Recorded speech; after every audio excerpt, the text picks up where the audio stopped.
All right. Well, we're gonna read a bit of this in a minute. We're gonna do a little story time with Mark.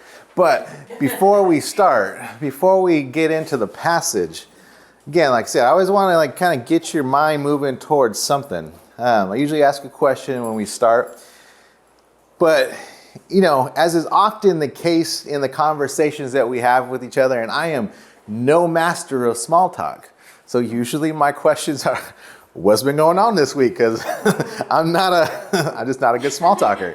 But when we ask those questions of each other, when somebody asks, how are you doing? Or what was going on this week? I guess what's your first response? What's the words that come out of your mouth? How do you generally describe your life? I think the most common answer, there's probably all types of things. I think one of the most common answers that I ever hear in response to that question, and I answer the same way most of the time, but I think the most common answer I hear is the word busy. Busy. I was talking to Noah yesterday about something, and I asked him that question because that's my small talk question when we started. First answer out of his mouth, busy. That's usually our answer. And sometimes when we respond like that, we're like, man, it's been busy. Sometimes that's a crazy busy. Sometimes that's a good busy. But oftentimes, like I said, our way we classify our life is, man, it's just been busy this week or whatever's going on. I think sometimes it seems like it's like the official answer to that question. Maybe that's like both weaknesses of small talk. I'm going to ask a weak question. We're going to give the same answer, But I think somewhere along the way, for many of us, though, that busyness, I think busyness it's supposed to be like a season of life. Sometimes you go through a busy season and you come out the other side of it. But I think a lot of people have kind of taken on just a lifestyle of being busy. They just fill their time with a lifestyle of busyness. Maybe they even wear busyness like some merit badge that they earned.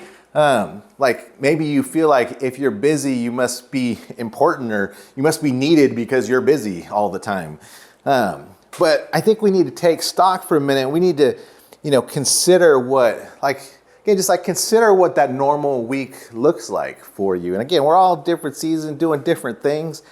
But for many of us, our alarm clock goes off in the morning and the day's already filled up. It's already filled up with stuff. And, some of that claim on the day starts with work. Work has that claim to a certain extent. Work shouldn't have all that, all the world of claim on your life, but it has claim to a certain extent. But then after work, maybe it's, I've seen got to get kids to practices or, homework that needs to be done. Maybe there's some appointment that I keep scheduling over and over again but I need to get to it. And that's just, another busyness thing that's been going on. And then, in the midst of doing everything else, something always comes up. Something always else comes up. There's always something that comes up. There's something that we need to take care of. Maybe need to work on the car. My car's dead right now. I got to figure that out after church. Maybe we need to fix something around the house. Maybe there's some text that pops up and it turns into an errand you're running for the next 2 hours. But I think you get to see the point, our days just get filled up real quickly. And for many, though, the day gets filled up real quickly, and then, the week goes through, and the week's been real busy, the week's been all filled up, and we get to Sunday, we're just running on fumes at this point. And the things that matter the most, even throughout the week, our time with the Lord, the time in His Word, pursuing growth, gathering for church, real connection with our God and with His people, things like that, things we need throughout the week, but things we also come to Sunday and we have. A lot of times I think these extremely important things end up sliding to the back seat because so much busyness has gotten in front of it. So much busyness has taken the passenger seat, and the important things kind of just keep getting pushed back. And by saying that, though, again, we're going to look at this passage in a minute, but in saying that, I don't think that many of us are, actively choosing against the things of the Lord. I hope that you're not actively choosing against the things of the Lord. I doubt any of us are we're sitting down at the table God gets the leftovers this week. I'm just not going to give him the time of day. I don't think we're actively sitting down and making those decisions. But I think oftentimes the important things are getting outvoted by other things. Whatever's loudest during the day or during the week, that's what gets our attention. And for some, that's probably happening week after week after week. Today we're starting a new section in this foundation study that we've been going through. We've spent months, building on what we believe, like who said, who God is, what he's done, who we are as his people. But now we're asking the question that we've kind of been leading towards this whole time. Like, how do those who believe in him actually live? That's where we're going to be at in the coming weeks. We're going to start by observing Jesus today. Where it's like, we're talking about time, we're talking about busyness. Today in Mark 1, we're going to start by observing Jesus in a more demanding schedule than any of our calendars. I don't think we often think about as Jesus was physically walking on this earth and he was involved in ministry, how crazy that must have been. How much attention he was getting, and how many people were demanding his time. All of these things. But let's take a look at a little bit of what this looks like. I said, I want to read Mark 1 and say, I want to read more of this to get a little context before we get to our main passage. Our main passage is going to be a little bit later in the chapter, but I'm going to read 1 through 31. Like I said, a little bit of story time, but you're going to see here in the first 31 verses, just look at how much is going on. Mark is just jumping through this. So start in Mark 1, verse 1, it says, the beginning of the gospel of Jesus Christ, the Son of God, as is written in the prophets, behold, I send my messenger before your face, who will prepare your way before you. The voice of one crying in the wilderness, prepare the way of the Lord, make his path straight. John came baptizing in the wilderness, preaching a baptism of repentance for the remission of sins. Then in all the land of Judea and those from Jerusalem went out to him and were baptized by him in the Jordan River, confessing their sins.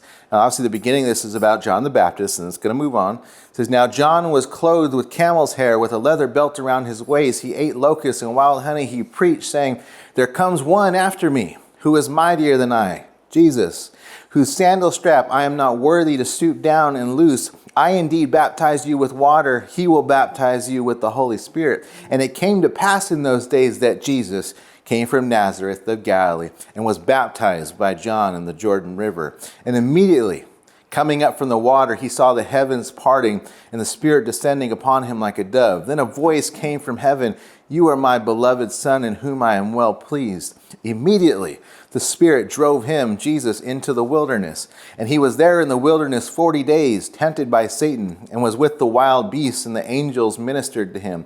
Now after John was put in prison, Jesus came to Galilee, preaching the gospel of the kingdom of God and saying, the time is fulfilled, and the kingdom of God is at hand. Repent and believe in the gospel.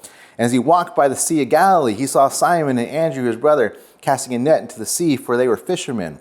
Then Jesus said to them, follow me, and I will make you become fishers of men. They immediately left their nets and followed him. When he had gone a little further from there, he saw James, the son of Zebedee, and John, his brother, who were in the boat mending their nets, and immediately he called them. And they left their father Zebedee in the boat with the hired servants and went after him. Then they went to Capernaum, and immediately on the Sabbath he entered the synagogue and taught. And they were astonished at his teaching, for he taught them as one having authority and not as the scribes. Now there was a man in the synagogue with an unclean spirit, and he cried out, saying, let us alone. What have we to do with you, Jesus of Nazareth? Did you come to destroy us? I know who you are, the Holy One of God. And Jesus rebuked him, saying, be quiet, and come out of him. And when the unclean spirit had convulsed him and cried out with a loud voice, he came out of him. Then they were all amazed, so that they questioned among themselves, saying, what is this? What new doctrine is this? For with what authority he commands even the unclean spirits, and they obey him. And immediately his fame spread throughout all the region and around Galilee. Now as soon as they had come out of the synagogue, they entered the house of Simon and Andrew with James and John. But Simon's wife's mother lay sick with a fever, and they told him about her at once. So he came and took her by the hand and lifted her up, and immediately the fever left her, and she served them. We're going to continue on from there in a minute for some of these verses. But you see this, and it's interesting the way John writes. He's like, Immediately they went and did this. Immediately did this. And right after that, they did this. And it's just like continues and continues and continues. There's all these things. Like you recap like everything that we just looked at. It's like this is a super busy chapter of the Bible. And it quickly follows like what was going on with Jesus at the start of his earthly ministry. Obviously, it started by introducing us to John the Baptist. But then right there, as we introduced to John the Baptist, we end up seeing that Jesus obviously came down there. He was baptized by John the Baptist. And then as Mark says, and immediately Jesus left there and was out in the desert. And Satan was tempting Jesus out in the desert. He was fasting and being tempted for 40 days in the wilderness. And then right from there, he goes and he walks into Galilee. And immediately he starts his ministry in Galilee. And you see him calling his first disciples, calling them right off their workplaces to come follow him. And like all of that's only in like the first 20 verses of this and the first like 7 or 8 verses about John the Baptist. So there's like 12 verses that all of these things are happening in. Obviously, when we're reading this, one of Mark's favorite words is the word immediately. Like things were happening. You know, Jesus was getting to it. Yeah, everything was moving along pretty fast. But by the middle of this chapter, we see that Jesus lands in the city of Capernaum. It's a fishing town by the Sea of Galilee, and that kind of becomes the home base for the ministry that they're doing in all of that area. They come back to this place often. But Mark, at this point, he starts to talk about one particular Sabbath day. A Sabbath day, if you're not familiar, a Sabbath day being a day that God commanded for his people to have a day of rest off of work and all these things, but not just so like you can just have a day of rest and relaxation. It's really a day to stop everything else and focus on the Lord. That was the purpose. It's on this day, in this particular Sabbath day, that they find Jesus teaching all through that day, teaching in the synagogue, teaching all the people that were there. And the people were hearing and they were astonished. They're like, who is this guy with the authority by which he speaks and the things at which they say? And they see that this guy is demon possessed. He casts the demon out of him. And the demon's like, are you here to destroy us? We know who you are. Like, it's like, man, they're seeing all this stuff. Jesus delivers that guy, and then right when he's done teaching, they walk over to Simon Peter's house, and his mother-in-law's there. Mother-in-law's like super sick, and Jesus is like, okay, I just got done teaching. Now he heals the mother-in-law. And so all this stuff is going on. Like we look at that, like that's already a crazy, like full day. Like there's a full day of ministry already going on up to this point. But it's interesting, we keep reading. We're going to keep reading the next few verses. The day isn't even done yet. Look at verses 32 through 34. We stopped in 31. All of this busyness throughout all this, we end up with this really busy day that he spends ministering. But starting in verse 32, it says, now at evening, when the sun had set, they brought to him all who were sick and those who were demon possessed, and the whole city gathered together at the door. Then he healed many who were sick with various diseases and cast out many demons, and he did not allow the demons to speak because they knew him. See, Mark, when he was writing this, he was very specific in mentioning the timing of these set of verses. He says, at evening when the sun had set. He's like, well, why does Mark specifically point out that this portion of what's happening is happening at evening when the sun is set?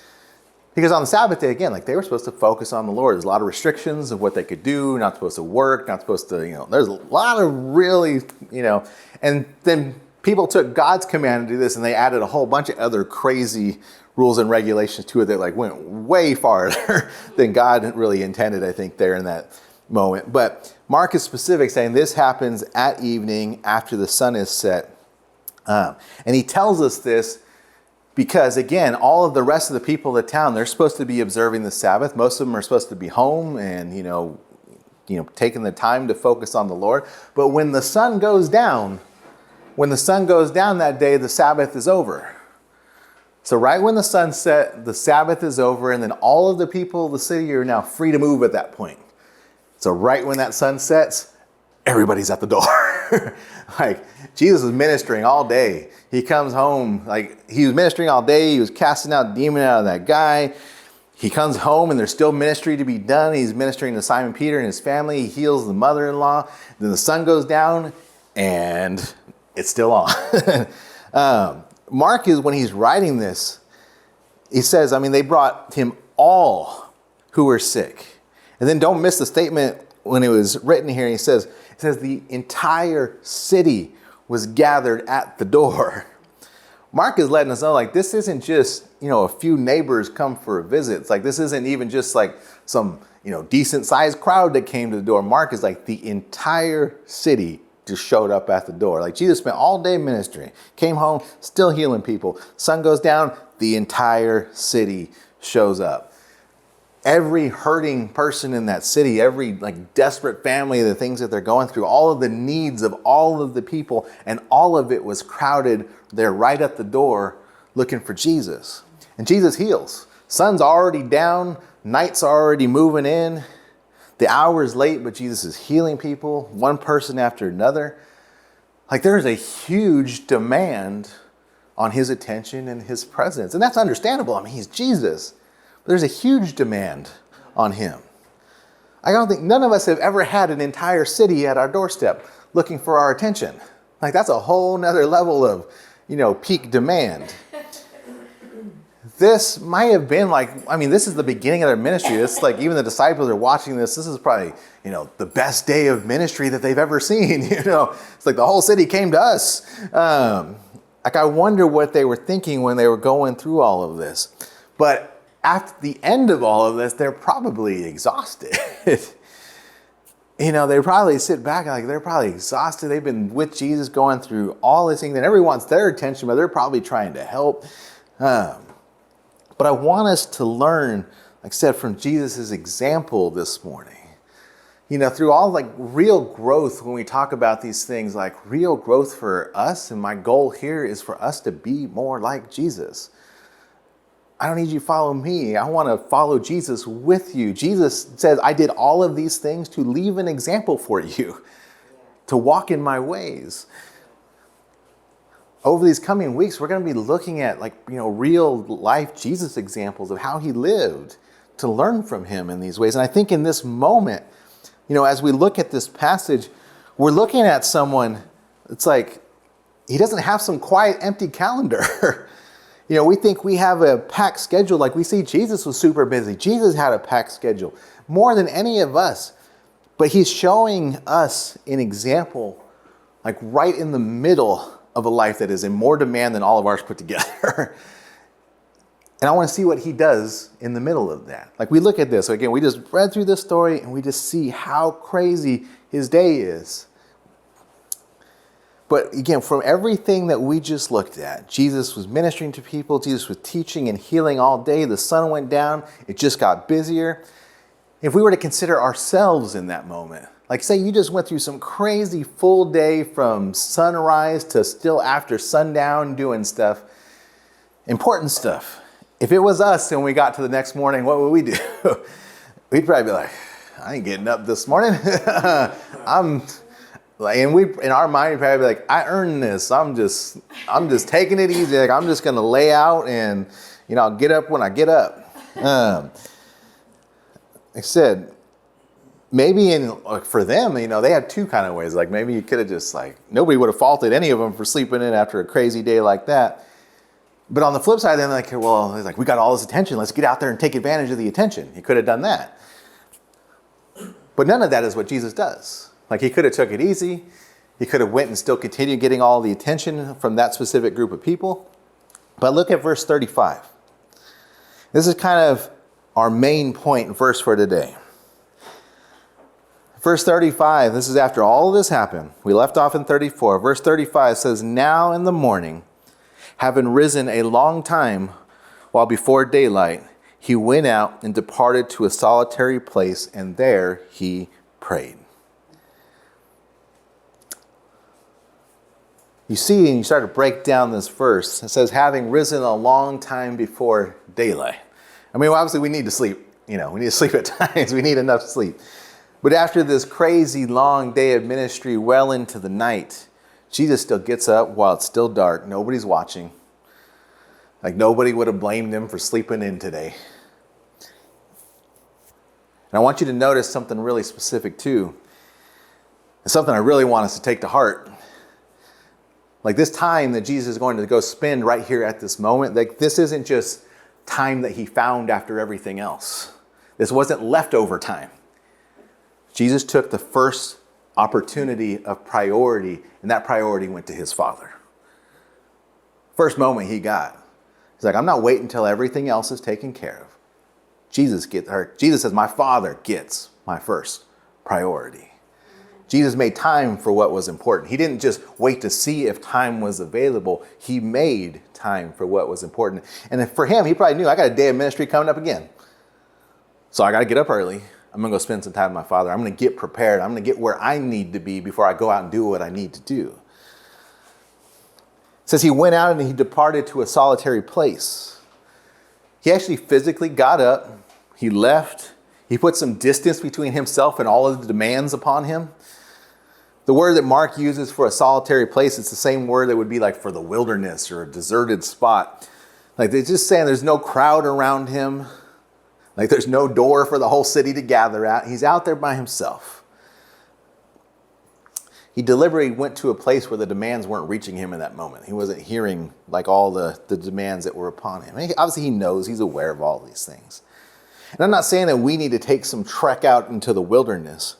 But what we're seeing is Jesus' example is that in his first priority, the first thing, our first use of time, our most important thing before everything else, the basis for everything else is our time and our focus on our relationship with our God. And you look at the next phrase. It says, and there he prayed. He got up before sunlight. He went out to a solitary place and there he prayed. That's the reason for it. He didn't duck away to get away from something. He ducked away to get alone with someone. He wasn't just like, I got to get away from all this. He's like, pause all this. I'm going to go spend some time with my Father. That was what he was doing. Before the day had any demands to make of him, Jesus prioritized his Father, the connection with his Father. That was the priority to him. And you look at what happens in the next verses. You look at 36 and 37. Because again, we got verse 35. He got to go leave and go take care of his business. 36 and 37 says, and Simon and those who were with him searched for him. And when they found him, they said to him, everyone is looking for you. The word searched here, it's stronger in the original language than I think what it sounds like in English to us.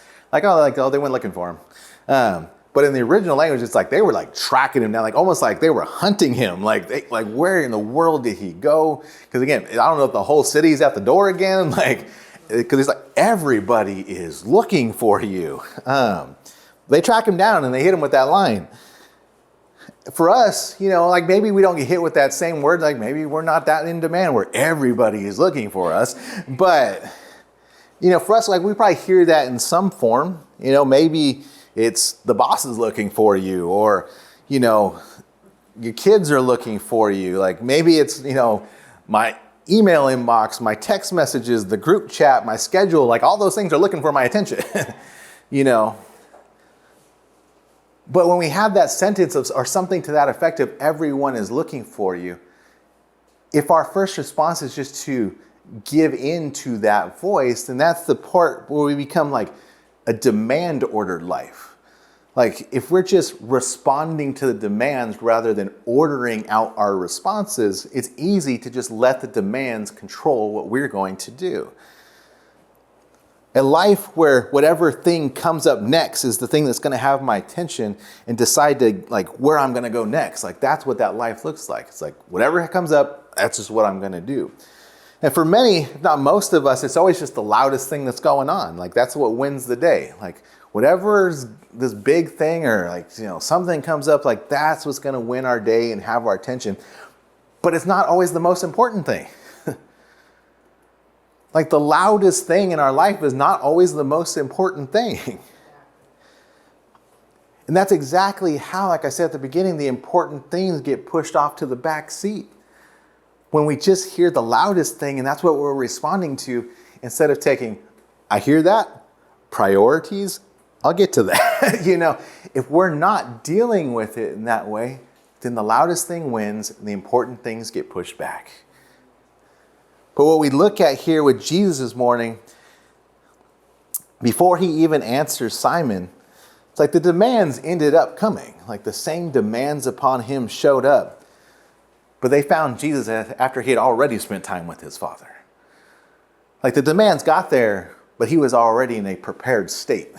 He took care of the priorities that he had. He didn't face everyone is looking for you without being prepared for it. I said, and like the truth that like I want us to pull out of his example there, that I want us for us today is like, for Jesus, time with his Father wasn't an interruption to everything else. It was the place from which everything else flowed. Like, I'm going to get here in this most important place, and everything else is going to come, but it's going to come from there. Like, I'm going to start there and work out from there. And consider like what that would mean in our own life. Like, if time with the Father, again, both at a personal level throughout your week and corporately together here as a church, consider if that time wasn't just like another time slot thing, if it wasn't an interruption to other things happening. Instead, consider if it was the basis by which the rest of our life is built upon. So I think sometimes we treat time with God like it's just one more demand on our calendar. It's just competing with time slots for other things. But we see with Jesus, he treated it as the most important thing. I don't know how late he was up that night. He still got up early the next because I got to go spend time with my Father because I know there's a whole day worth of stuff coming up as well. Everything else can get on the calendar, but our calendar should already be established with, I've made time for the most important things. You see when he answers Simon here, it's interesting. Because Simon says, everyone is looking for you, Jesus. Verses 38 and 39, and it says, he said to them, let us go to the next town, that I may preach there also, because for this purpose I have come forth. It says he was preaching in their synagogues and throughout all of Galilee and casting out demons. Jesus was prepared. Simon Peter hits him with everyone's looking for you. Jesus doesn't lecture Peter like, don't hit me with like all these demands or whatever. Like he knows what he's about. But Jesus says, let us go. But recognize this, that he doesn't run back to all of the demands of people that were looking for him. It wasn't a bad thing. Like people looking for Jesus, not a bad thing. But even with the whole town looking for him, Jesus is like, I still got more purpose that I need to keep moving forward. So it's just like, I got all these demands of the people. We've met their needs. Like we're still going to be here for them. Like they're going to circle back to this place. But even though everyone is looking for him, Jesus still went on to the next thing that was important. They went to the next town and started ministering to them. Jesus still hears the demands, but it's like he's got important things to take care of. Just because there are demands upon us doesn't mean that those demands need to be met or that those demands need to be met right now. So Jesus spent time with his Father that morning. He knew what he needed to do next. And even when there was other voices calling him to do other things, he still went forward with the purpose that he had with his Father that morning. And notice through all of this, and notice like, again, all of these things, Jesus wasn't less busy after this. When we just read verse 39, it says he went right back to work. He preached through all of Galilee. His calendar still stayed really full. His life did not slow down. The difference was never the amount of activity in his life. It was he listening to the crowd's voice or was he listening to his Father's voice? Was he just giving into the demands or was he walking in his purpose? I think we see the answer to that clearly in this passage. I said, we spent some time for months, like we've been learning these spiritual foundations, but we're going to spend these coming weeks really talking about practically living it all out. We use the word disciple sometimes, even our mission statement. Your mission statement is to broadcast Jesus, make disciples, and see lives transformed by his power. We use this word disciple. The word disciple, maybe we're not too familiar with it, but it means really closely to like a more common word of apprentice. We're more familiar with the word apprentice. The original language word for this was the word mathetes. Mathetes means learner, like it just means learner. But when you hear learner, the learner here, it's not talking about classroom learner. It's not talking about, sitting in class or getting ready for a test, taking notes learner.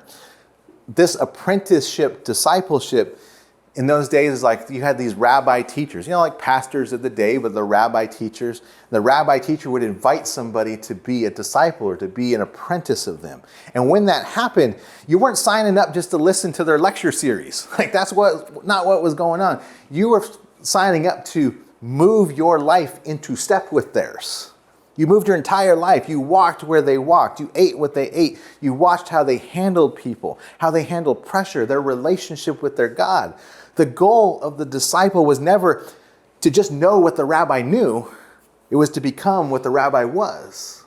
It wasn't just about knowledge. An apprentice or disciple arranged their entire life around being with their master so that they could become like their master. So when Jesus in Scripture tells us to follow me, that's what he's offering. He's offering that apprenticeship. He's offering that discipleship. He's not just giving us a list of religious responsibilities that we need to add to an already full calendar. It's an apprenticeship. And here's the thing, when you engage in that apprenticeship, if we engage as a disciple of Jesus Christ, you still get the same 168 hours a week that everybody else gets.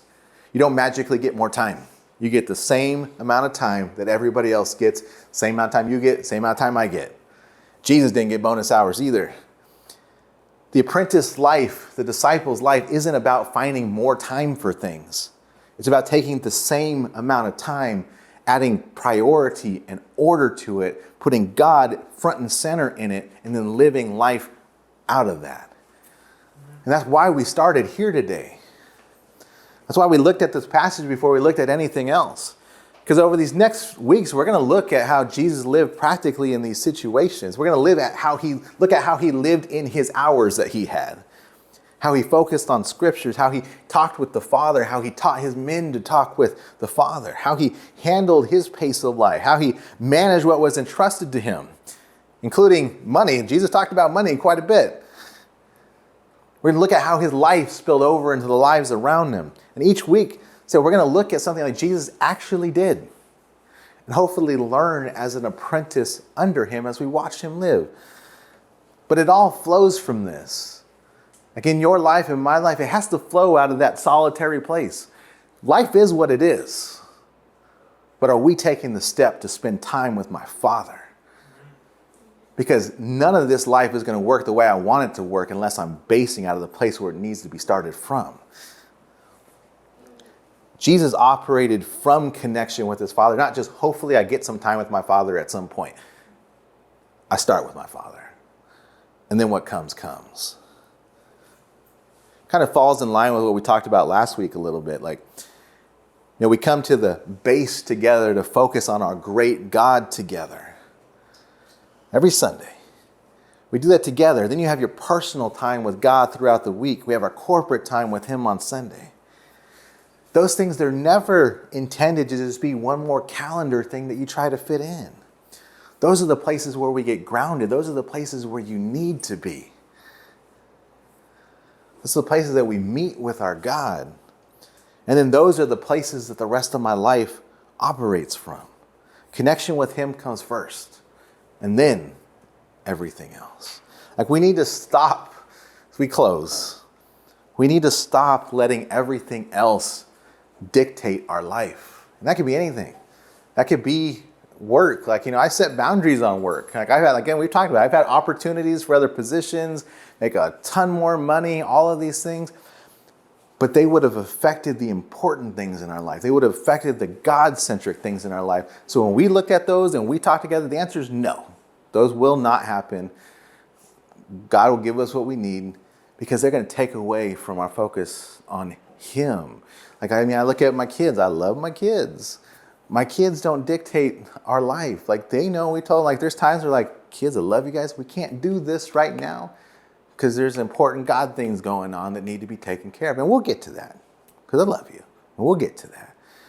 Between my wife and I want her to love the Lord more than she loves me. I want her to want me to do the same. And if we ever see anything that deviates from that, then we correct each other on that. Like, I'm not going to fill up my schedule with all types of random things. And like, even my kids, like, I don't want to give my kids the world because I don't want them to love the world. I want to give them some, and I want them to love the Lord so much more because I want us to build a life on him. Our schedule's built around him. Our life is built around him. Everything's built around him. We're not perfect in that, but we're still working on making those changes every time we see that they need to be made.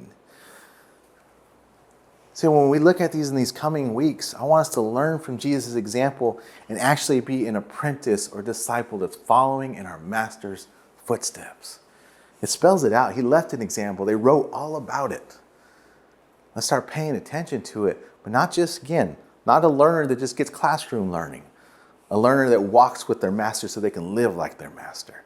That's our goal of the coming weeks. And we started here to say, you got to get your time focused on him first.